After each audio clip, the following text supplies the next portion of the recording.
కల్లూరు మండలం దూపాడు గ్రామ పొలిమేరలో ఉన్న హంద్రీ నదిలోకి అశోక కేవి సుబ్బారెడ్డి ఇంజనీరింగ్ కళాశాల నుంచి వచ్చే మురికి నీటితో దూపాడు ప్రజల ఆరోగ్యానికి గురవుతున్నారని సిపిఎం పార్టీ ఇంజనీరింగ్ కళాశాల ఎదుట హైవే రోడ్డు పక్కన టెంట్ వేసుకుని ధర్నా చేస్తున్నారు.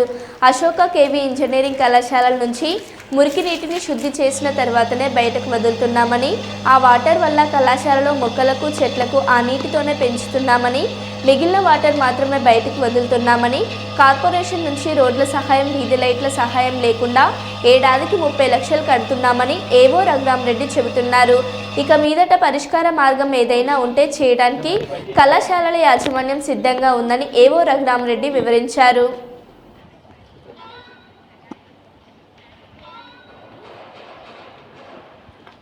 ఓకే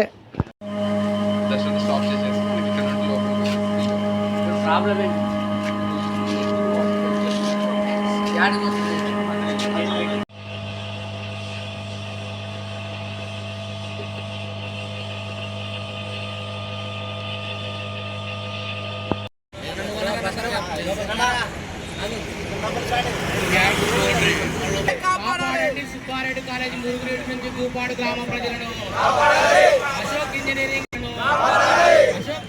కాలేజ్ నుండి మురుగునీటి నుంచి దూపాడు గ్రామ ప్రజలను కేవీ సుబ్బారెడ్డి ఇంజనీరింగ్ కాలేజీ మురుగునీటి నుంచి దూపాడు గ్రామ ప్రజలను వెంటనే ఆపాలి, మురుగునీటిని వెంటనే డ్రైనేజ్ నీటిని వెంటనే ఆపాలి, డ్రైనేజ్ నీటిని వెంటనే తాగునీటిలో మురుగునీటిని కలపడమా, డ్రైనేజ్ నీళ్లు కలపడమా, తాగునీటిలో డ్రైనేజ్ నీళ్లు కలపడా చర్యలు తీసుకోవాలి. కేవీ సుబ్బారెడ్డి కాలేజీ పైన చర్యలు తీసుకోవాలి. అశోక్ ఇంజనీరింగ్ కాలేజీ పైన ఈరోజు కల్లూరు మండలం దూపాడు గ్రామంలో మురుగునీటి నుండి ప్రజలను కాపాడాలని చెప్పేసి కోరుతూ సిపిఎం పార్టీ మరియు దూపాడు గ్రామ ప్రజల ఆధ్వర్యంలో సామూహిక దీక్షలు ప్రారంభించడం జరిగింది.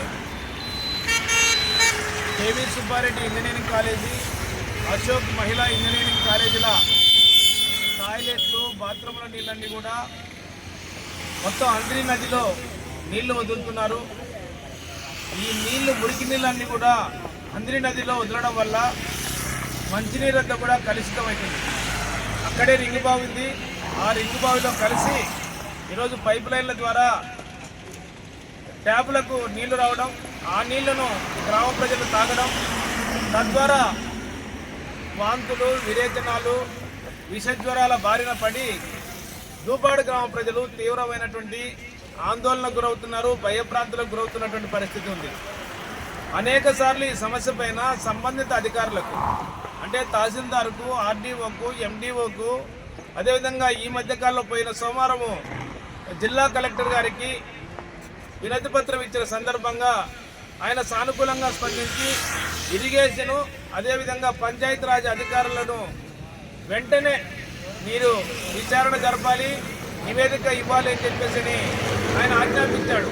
అయినప్పటికీ కూడా ఇప్పటి వరకు కూడా అధికారులు స్పందించలేదు, ఎటువంటి విచారణ చేపట్టలేదు. అంటే కారణం ఏమిటో మాకు అర్థం కావడం లేదు. కానీ ఇక్కడ కార్పొరేట్ కాలేజీల వాళ్ళ యొక్క ధన ప్రభావంతోనే, లేదంటే అనేక మంది ప్రలోభానికి గురయ్యా మరి ఏమిటో కానీ కారణమేమో తెలియడం లేదు. కానీ ఇంతవరకు నివేదిక ఇవ్వకపోవడం అనేటువంటిది చాలా బాధాకరమైన విషయం. అట్లాగే గ్రామానికి ఈ యాజమాన్యం వాళ్ళు ఇంకా ఫిల్టర్ వాటర్ ఇస్తామని చెప్పేసి చెప్తున్నారట. ఈ ఫిల్టర్ వాటర్ ఎవరికి కావాలా? స్వచ్ఛమైన నీళ్లు, ఈరోజు హంద్రీ నదిలో చాలా స్వచ్ఛమైన నీళ్లు ఉన్నాయి. ఆ రింగ్ బావి ద్వారా కనుక నీళ్ళు వస్తే కనుక చాలా మంచినీళ్ళు, ఆ మంచినీళ్ళు వదిలిపెట్టేసేసి ఈరోజు ఈ యొక్క ఫిల్టర్ వాటర్ కోసం ఎదురు చూడాల్సినటువంటి పరిస్థితి ఆ గ్రామ ప్రజలకు ఏం దుర్గతి పట్టింది? ఈరోజు మీరు ఇచ్చే నీళ్ళ కోసం ఎదురు చూడాలా? ఎప్పుడు ఇస్తారో, ఎప్పుడు మానేస్తారో తెలియదు. కాబట్టి మీ మీద ఆధారపడాల్సినటువంటి అవసరము ఆ ప్రజలకు ఏమిటి అని చెప్పేసి మేము అడుగుతున్నాం. కాబట్టి మేము కోరేదేమంటే ఇప్పటికైనా జిల్లా అధికార యంత్రాంగం సానుకూలంగా స్పందించాలి, వెంటనే సమస్యను పరిష్కారం చేయాలి, మురికి నీటిని ఆ రింగు బావిలో కలవకుండా చేయాలని చెప్పేసి మేము విజ్ఞప్తి చేస్తున్నాం. ఈరోజు రేపు దీక్షలు